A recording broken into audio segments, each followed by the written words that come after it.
En el transcurso de la historia, el hombre se ha encontrado frente a nuevos descubrimientos que han convulsionado sus conocimientos.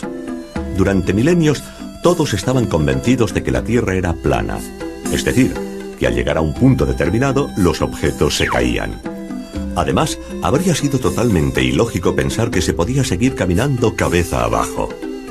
¿Quién podría sostener algo tan absurdo como eso? Otra cuestión absurda habría sido pensar que en la Tierra pudiese ser al mismo tiempo de día y de noche. Es decir, que mientras algunos trabajaban bajo el sol, para otros era de noche. Todavía era más absurda la idea de que pudiera existir un punto de la Tierra que, una vez cruzado, hiciera retroceder un día. En cambio, hoy sabemos que volando, por ejemplo, de Tokio a Honolulu, se cruza la línea de la fecha y se retrocede en el calendario. Naturalmente sabemos que cuando en California es mediodía, en Moscú es medianoche, y que los australianos están cabeza abajo respecto a nosotros y nosotros respecto a ellos. En el pasado, todas estas cosas estaban fuera del alcance de la experiencia humana y, en consecuencia, parecían incomprensibles. Actualmente, a nosotros también nos parecen incomprensibles las paradojas del espacio y del tiempo derivadas de la teoría de la relatividad, precisamente porque están fuera de nuestra experiencia cotidiana. Por ejemplo, ¿cómo es posible que cuanto más cerca se está de la velocidad de la luz, más lentamente transcurre el tiempo? ¿Cómo entender que si un astronauta viaja durante un tiempo a una velocidad cercana a la de la luz, cuando regrese a la Tierra encontrará a su hermano gemelo mucho más viejo que él? ¿Y cómo es posible que a esta altísima velocidad un objeto se contraiga aumentando su masa? El hecho es que estas paradojas nos parecerían totalmente normales si formaran parte de nuestra experiencia cotidiana. Pero esto no sucede por una sencilla razón. Estos fenómenos se hacen evidentes únicamente al viajar a velocidades muy cercanas a la de la luz, y estas velocidades están más allá de nuestra capacidad. Basta con pensar que el objeto más veloz que ha construido el hombre es una sonda interplanetaria que en el momento de máxima velocidad puede alcanzar aproximadamente los 20 kilómetros por segundo. Pues bien, la luz es 15.000 veces más veloz. 300.000 kilómetros por segundo, es decir, que un vehículo interplanetario actual comparado con la luz se encuentra en la misma situación que una tortuga en relación a un reactor. Es 15.000 veces más lento. Por esta razón, nunca hemos podido entrar en la zona mágica en la que tienen lugar estas paradojas. Pero, ¿por qué suceden únicamente cerca de la velocidad de la luz? En realidad, se producen siempre, incluso a baja velocidad, pero los efectos son demasiado pequeños para que nos demos cuenta. De hecho, su crecimiento es muy rápido al aumentar la velocidad. Basta con un simple ejemplo para entender este concepto. Cogemos un objeto de metal y lo acercamos poco a poco a un imán. Cuando está a 1 metro, el efecto de atracción no se advierte, aunque en teoría existe ligeramente. Tampoco sucede nada a medio metro, y tampoco a 20 centímetros. Pero a medida que nos acercamos, esta atracción empieza a notarse y aumenta cada vez más. En el último centímetro se hace muy fuerte, y en el último milímetro, fortísima.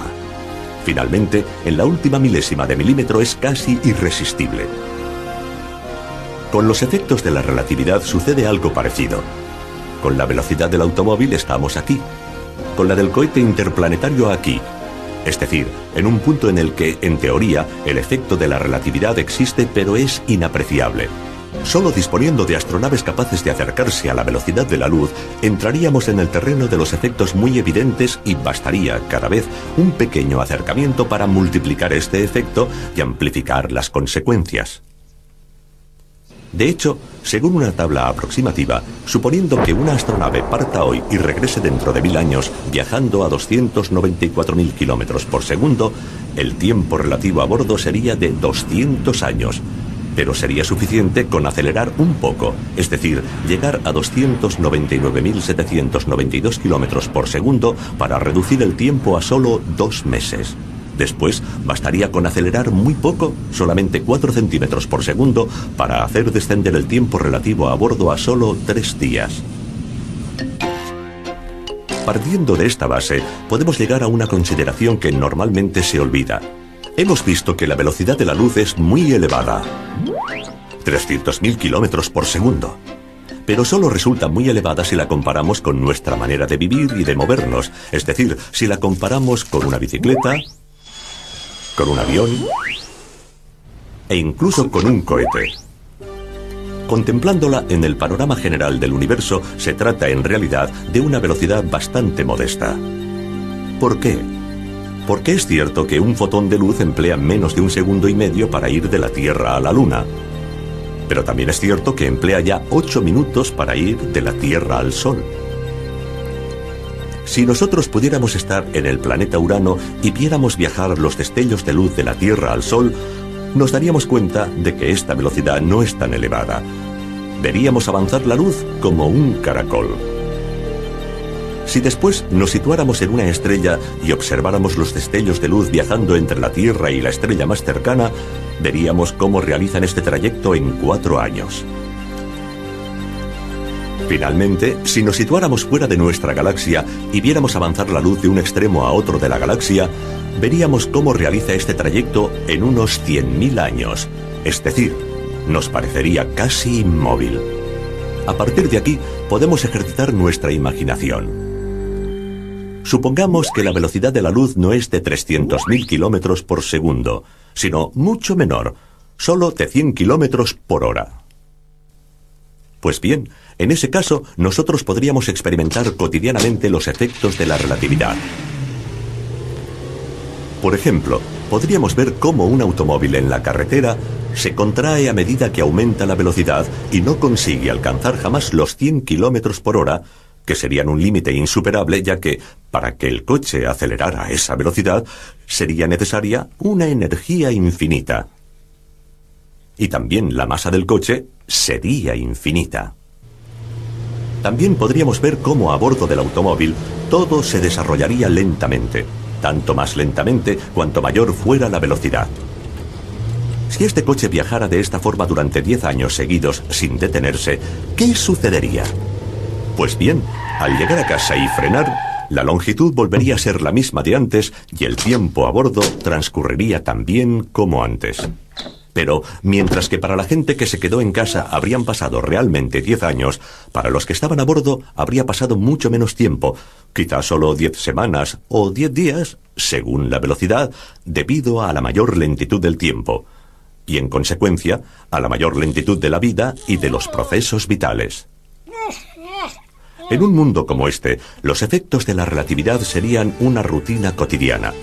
Por ejemplo, en un partido de tenis, debido al efecto de la velocidad, la pelota se contraería en cada golpe.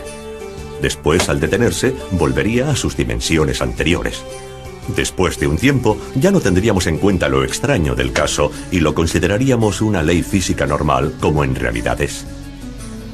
Y al subir a un tren que viajara de Turín a Roma, sabríamos perfectamente que, mientras los relojes de las estaciones ferroviarias señalan una duración del viaje de 8 horas, nuestro reloj señalaría quizá solo 1 hora, porque al viajar cerca de la velocidad de la luz, habríamos vivido más lentamente.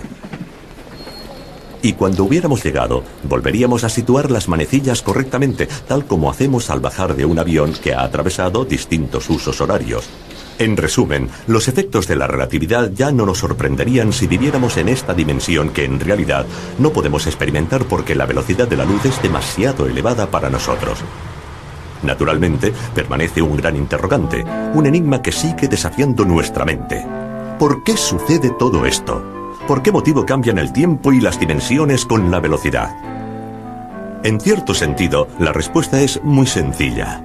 Siempre ha sido así, aunque nosotros no nos hayamos dado cuenta porque nunca hemos experimentado estas velocidades.